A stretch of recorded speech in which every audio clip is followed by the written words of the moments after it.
Hi ಎಲ್ರಿಗೂ ನಮಸ್ಕಾರ. ನಾನು ನಿಮ್ಮ ಸುದ್ದಿಯೊಳಗೆ ಮಾತಾಡ್ತಿರೋದು. ಈಗ ಇಲ್ಲಿ ನಮ್ಮ ಜೊತೆ ಒಬ್ರು ಡಾನ್ಸ್ ಕಲೀಲಿಕ್ಕೆ ಬಂದಿದ್ದಾರೆ. ಸೊ ಅವ್ರನ್ನ ನಾವು ಮಾತಾಡ್ಸೋಣ.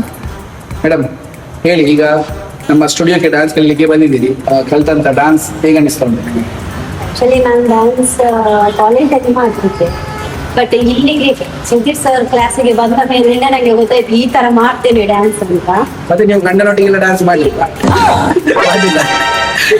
ಒಂದು ಸಲ ನೀವು ಜೋಡಿಯಾಗಿ ಡಾನ್ಸ್ ಮಾಡ್ಲಿಲ್ಲ? ಹಾ, ಪ್ರತಿ ಮಗ ಹೀಗೆ ಸುಮ್ಮನೆ ಮಾಡ್ತಾ ಇದ್ದೀರಿ, ನಾರ್ಮಲ್ ಮಾಡ್ತಿದ್ದೆ, ಬಟ್ ಈ ತರ ಡ್ಯಾನ್ಸ್ ಮಾಡ್ತೇನೆ ಅಂತ ನಂಗೆ ಶಾಕ್. ನಮ್ಮ ಊರಿನ ಟಿವಿಯಲ್ಲಿ ಯಾವ್ದಾದ್ರು ಡಾನ್ಸ್ ಮಾಡಿದ್ದೀರಾ? ಜೂನಿಯರ್ ಮಸ್ತಿ ಮಗಳ ಜೊತೆ ಮಾಡಿದ್ದೆ. ಆಕ್ಚುಲಿ ಹೇಳ್ಬೇಕಾದ್ರೆ ತುಂಬಾ ಸೂಪರ್ ಆಗಿ ಡಾನ್ಸ್ ಮಾಡ್ತಾರೆ. ಸೊ ಹೇಗೆ ಅನಿಸ್ಕೊಂಡು ನಮ್ಮ ಸ್ಟುಡಿಯೋ ನಿಮಗೆ? ಹೇಳಲಿಕ್ಕೆ ಇಲ್ಲ, ಯಾರಿಗಾರು ಇಂಟ್ರೆಸ್ಟ್ ಇದ್ರೆ ಬಂದು ಜಾಯಿನ್. Thank you. ಈಗ ನಾನು ಇವರ ಡಾನ್ಸ್ ಅಂತ ನಿಮಗೆ ತೋರಿಸ್ಲಿಕ್ಕಿದ್ದೇನೆ. ಬನ್ನಿ ನೋಡೋಣ ಹೇಗಿದೆ ಇವರ ಡಾನ್ಸ್ ಅಂತ.